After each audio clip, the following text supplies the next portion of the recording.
Mulatin ng kabataan, tunay na sandigan. Narito karamay mo ang himpilang Liwanag Laurelian. ng katotohanan. Serbisyong Totoo totoo. para sa kabataan. Narito karamay mo ang himpilang Laurelian. DDDZ-BB 8.2.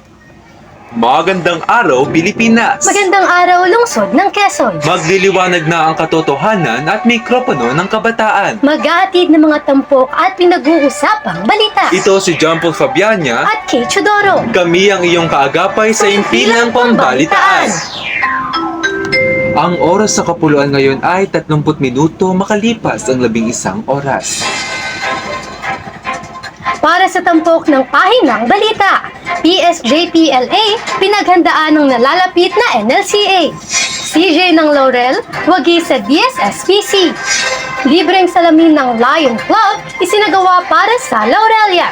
At distance learning kontra sa mainit na panahon.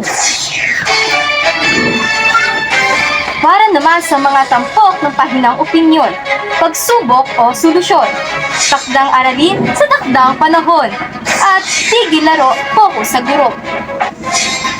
Magbabalik ang stasyong ito pagtapos ng munting paalala. Hello, te, may pasok na ba bukas? Meron daw, te. Kasi 38 degrees na lang yung heat index. We, Diyos ko, ang init-init, ang dami ko pang pendings.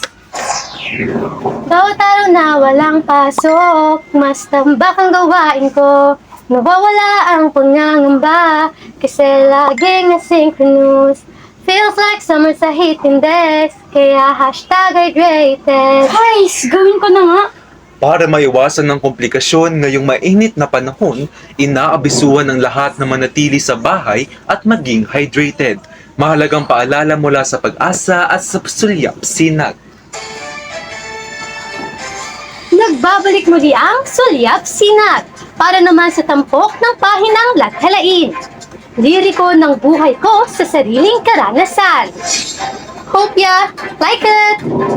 She tips, 7 tips sa tagumpay. Para naman sa pahinang Agtek, The Holy Man, ano ang pertussis o whooping cup? Sting, enerhiya o hapdi ang dala? At ang kwento sa likod ng sarap ng mga pagkain pang estudyante. At yan ang tampok at nagbabagang balita. Muli ako si John Paul Fabiana. Nagliwanag ang katotohanan at mikropono ng kabataan. Ako naman si Kay Chodoro. Nagatid ng mga tampok at pinag-uusapang balita. Ako si Shane Manico. DDDZ-BB 8.2 lalapag na. Palaging mag-iingat, magandang araw sa lahat. Mulatin ng kabataan, tunay na sandigan. Narito karamay mo ang himpilang Laurelian. Liwanag ng katotohanan. Serbisyong Tuto totoo. para sa kabataan. Narito karamay mo ang himpilang Laurelian.